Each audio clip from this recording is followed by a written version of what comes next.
শুভ সকাল বন্ধুরা। আবারও দাস ফ্যামিলিতে সবাইকে অভিনন্দন, স্বাগতম।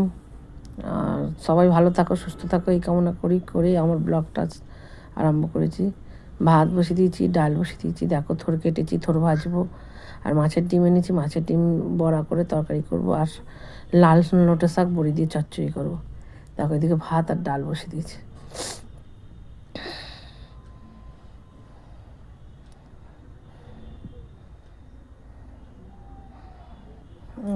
মাছের ডিমের বড়াতে একটু বেসন দিয়ে, ডিমেতে একটু কাঁচা ডিমেতে বেসন দিয়ে একটু ফেটে নেবো, কেন মাছের ডিম শুধু ভাজলে ফটফট করে গায়ে পড়ে ছিটকায়, সেই জন্য একটু বেসন দিয়ে দেবো, দিয়ে চটকে নেবো বন্ধুরা। দেখো এদিকে আমড়ার ডাল আমার হয়ে গেছে। এবারে থোর ভাজা তুলবো। দেখো থোরটাকে নুন দিয়ে চটকে রেখে দিয়েছিলাম, যেহেতু থোর মোটা শক্ত, জল দিয়ে এমনি সিদ্ধ করবো না, এমনি নরম করে নিয়ে কড়াতেই আস্তে আস্তে নরম করে নিয়ে ভাজবো তেল দিয়ে। ভাজা এসছে, এতে চিনি দিয়ে নামিয়ে নেব।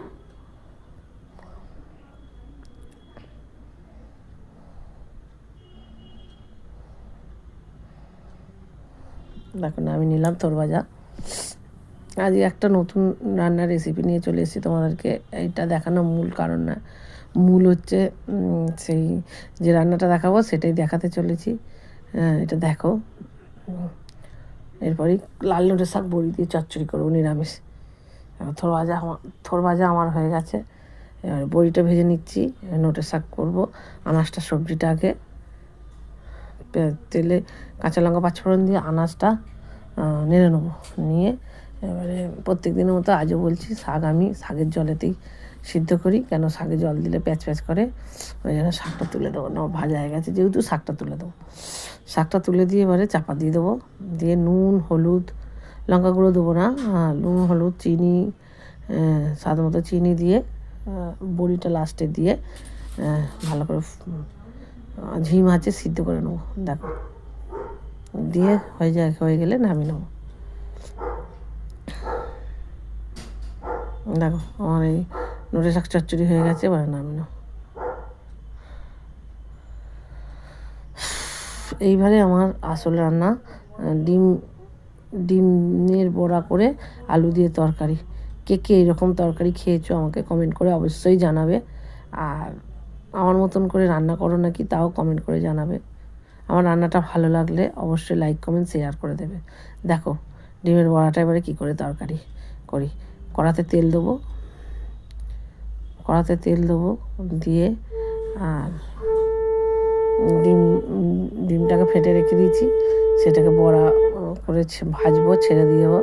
দেখো গোল গোল করে ভেজে নিচ্ছি। দেখো আর বেশ শক্ত করে মচমচে করে ভাজবো না, কেন মচমচে করে ভাজলে হবে না, যেহেতু ঝোলে সিদ্ধ হবে ওই জন্য মচমচে করে ভাজবো না।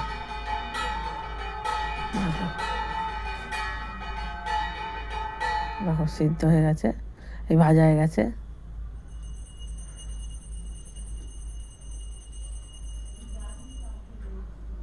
হালকা করেই ভাজবো, বেশি শক্ত করে ভাজবো না, যেহেতু ঝোলে সিদ্ধ হবে। আর একটু বাকি আছে, সেটাকেও ভেজে নেবো। দেখো দেখো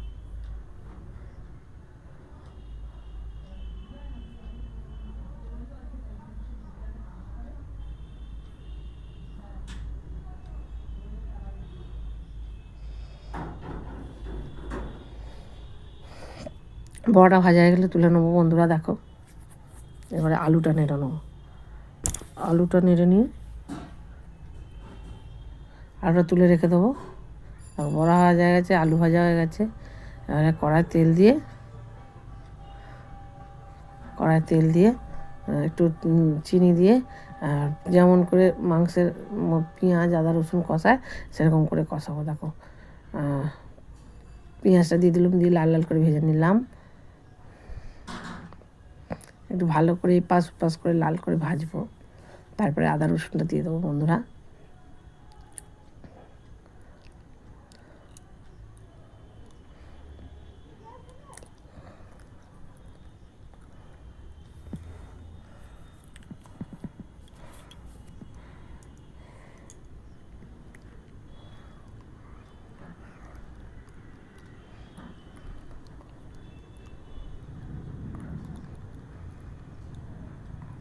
দেখো পেঁয়াজটা আমার ভাজা হয়ে গেছে।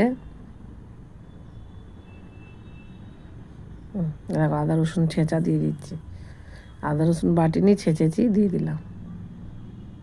ওতে টমেটো দিয়ে নুন দিয়ে ভালো করে টমেটোটাকে সিদ্ধ করে নেবো, দিয়ে লঙ্কা গুঁড়ো হলুদ গুঁড়ো দিয়ে জল দিয়ে একটু ভালো করে কষাবো।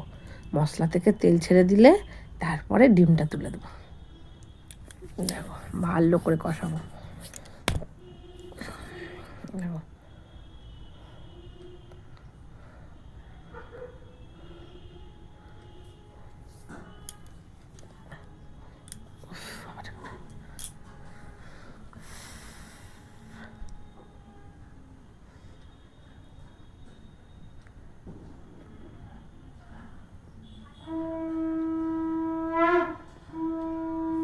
দেখো আর কষানো তেল ছাড়া হয়ে গেছে মশলা থেকে।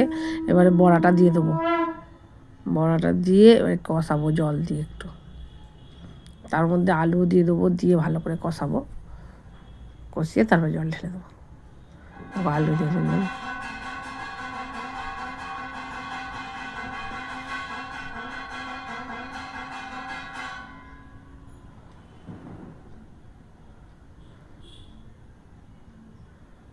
আমার কষানো হয়ে গেছে, এবারে জল দিয়ে দেবো, দিয়ে চাপা দিয়ে স্বাদ মতন নুন দিয়ে দেবো, দিয়ে চাপা দিয়ে আস্তে আস্তে দিয়ে একটু আস্তে করে দেবো, দিয়ে আলুটা সিদ্ধ হয়ে গেলে গরম মশলা থাকলে ভালো হতো, কিন্তু বাড়িতে গরম মশলা নেই, এমনি কাঁচা লঙ্কা চিড়ে দিয়ে আর নামিয়ে নেবো।